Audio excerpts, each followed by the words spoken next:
Morning, guys.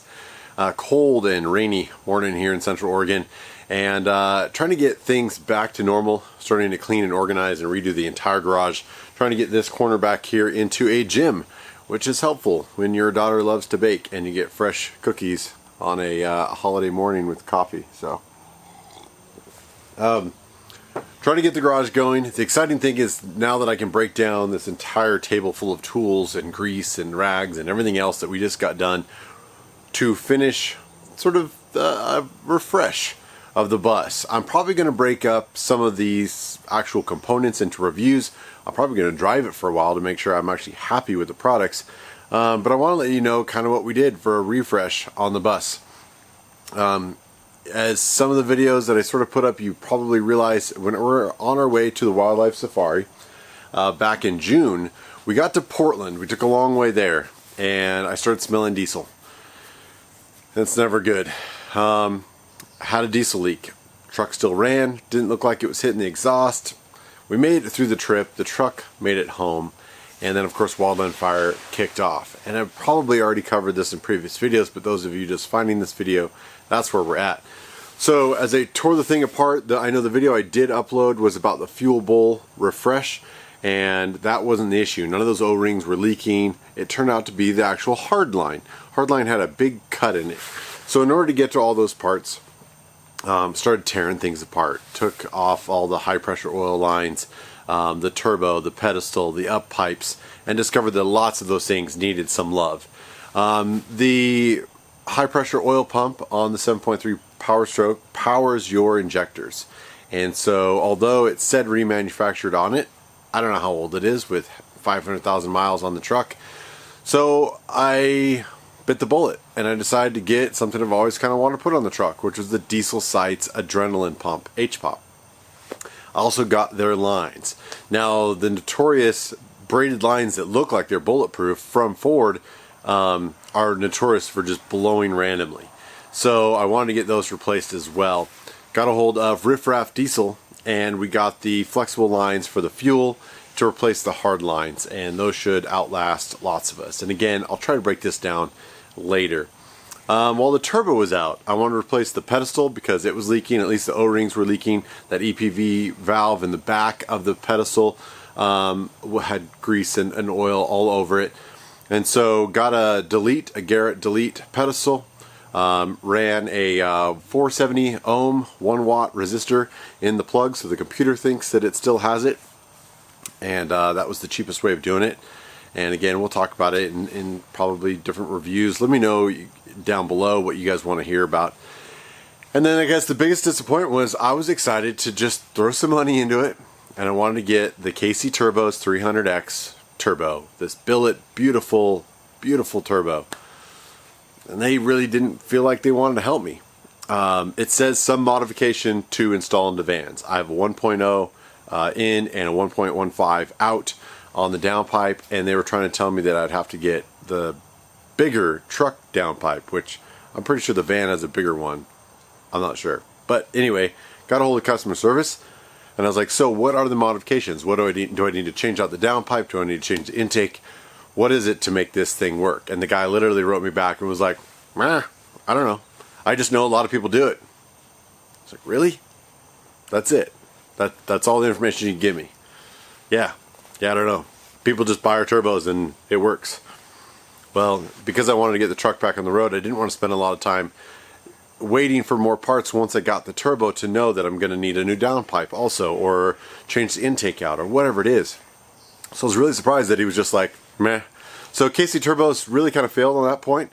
I did the research on the website and found that their balanced assembly of the compressor and outtake wheel, is much more cost effective just to rebuild your own turbo.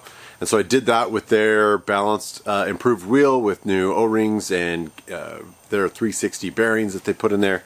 And also did the EPV delete on the out, so there's no flap on the out. And everything bolted up beautifully. Really nice product, beautiful product. Again, we'll do that probably in a separate view if you guys want to see any information. They'll be quick, I promise. Quicker than this one. We're already at 6 minutes. So we get all of this back together. and I go to fire it up, and I know that the fuel line is going to have to bleed out some air, and I know that the oil for the H-pop is going to have to bleed out some oil or air in the system. So it's going to run rough. I'm sure it's going to take a couple cranks. Crank it over once, nothing. Kind of give it a second, turn the key, glow plugs. Yeah, of course, the one time I turned the camera off because I'm not sure this thing's even going to work. It starts right up. Fires up. I'm like, oh, amazing. And it's running super smooth, just beautifully smooth. And then I'm like, I have high idle on this. So I put the e-brake in, and the e-brake was like, jumps it up about 1100 RPM. And it's sitting there for about a minute. I'm like, cool, that'll help kind of bleed out, you know, some of the systems, the fuel and the oil. And then all of a sudden it starts running super rough and then just falls on its face and dies. I was like, that's not good. So I jump back in, turn the key, no start. No start, no start, no start. What the heck just happened? So jumped out to a forum, 73-point Powerstroke. They had a lot of good suggestions. And I'm just thinking, if I did something wrong installing everything, it wouldn't have started in the beginning. And so that was kind of the biggest frustration, was it did start and it ran beautifully and then it fell on its face.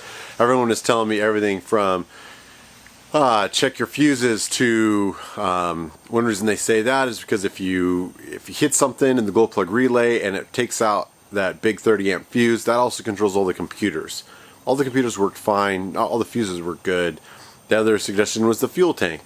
If you guys know anything about the trucks, they have kind of a filter tank piece for the snorkel where the fuel gets sucked up into the tank.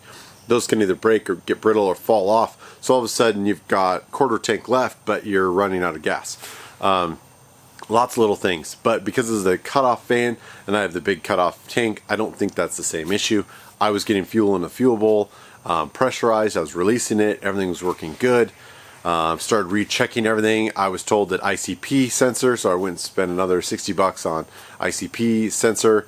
Even bled out the main rail there on the driver's side by taking that off and cranking it a little bit. Oil went everywhere. Made sure I didn't have an air line in there. Put a new sensor in there. I was told you could start it with that unplugged. It'll default to 500 PSI or something like that. That didn't solve it. Didn't start. Still no start. Nothing working. Everyone's telling me it's fuel or other things. So I'm doing all this research every night for like a week on my tablet, trying to figure out why people have no starts. The crank sensor, but I've got RPM that's showing up on my tack.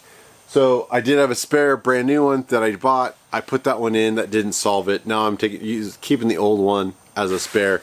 That is something that's known. That's the reason this bus I bought for $3,000 years ago was because some kid had a no start issue and the mechanic just changed out that $30 sensor and it fired right up. So I know it is a known issue. I will keep that one as a spare. So in my research, I find, by the way, this is a brand new IPR sensor from Riff Raff, Ford Motorcraft part. They got put on the adrenaline pump. Beautiful. Looks great. Torque down, everything. So I'm looking at the pigtail. Pigtail has missing insulation on it. So I swapped that out.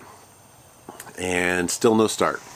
So I'm doing some research and I'm discovering that when an IPR is either bad or it can stick, that you will get a smooth idle transitioning to a rough idle to a truck that dies and it won't want to start again. And I was like, well, holy crap, that's exactly what just happened to my truck. But I have a brand new Motorcraft IPR, $160 some. It can't just be bad from the beginning, can it? Well, so I tear the whole thing apart, probably the fourth time I'd torn everything out, the fuel bowl and everything, and unhooking everything, the reservoir for the H-pop, to get back down there, to get the socket on there, and pull it off. I grab my old one that came off that I'd saved, and I also had a rebuild O-ring kit for the IPR because I just wanted an extra one on the truck anyway. And put the new O-rings in, installed the old IPR, assembled everything again, and she started right up. It turns out the Motorcraft IPR, the brand new one, was bad. So I got a hold of Riff Raff. They've got a warranty claim. I've sent it back. Hopefully they won't charge me a restocking fee because the part just is not, it's defective, which is unfortunate. But knowing how many miles and things that old IPR has on it, I still kind of want to get a new one, but it's working great, and it's got new O-rings in it. It's got new pigtail on it, and everything else seems to be running really well. So the next few videos we'll talk about, it will probably take a little while because I need to drive the bus and see how I like things. We'll talk about all the upgrades, and I'll do them in separate videos, but I want to let you guys know that the bus is running, so Adventure should return. Unfortunately, I spent the last 3 weeks trying to get it running from the fuel leak and the no start issue.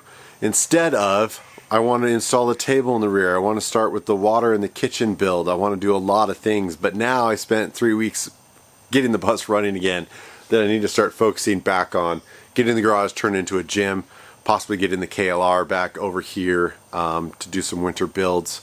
And right now I'm boiling a cow skull for decoration. Elk hunting this weekend, so a lot of action-packed stuff. But I know I left you guys hanging a little bit with that last fuel bowl video, so I want to just give you the verbal diarrhea of everything that just happened, everything I just did to the bus, and to let you know that it is running again. So expect new content and stuff shortly, and some trips, and fingers crossed I get a deer this weekend, or an elk. Lots of deer we saw last weekend, but yeah, we're going for elk right now. Thanks for watching, guys. Wandering Beast. Hope you all have been well, and we'll see you down the road.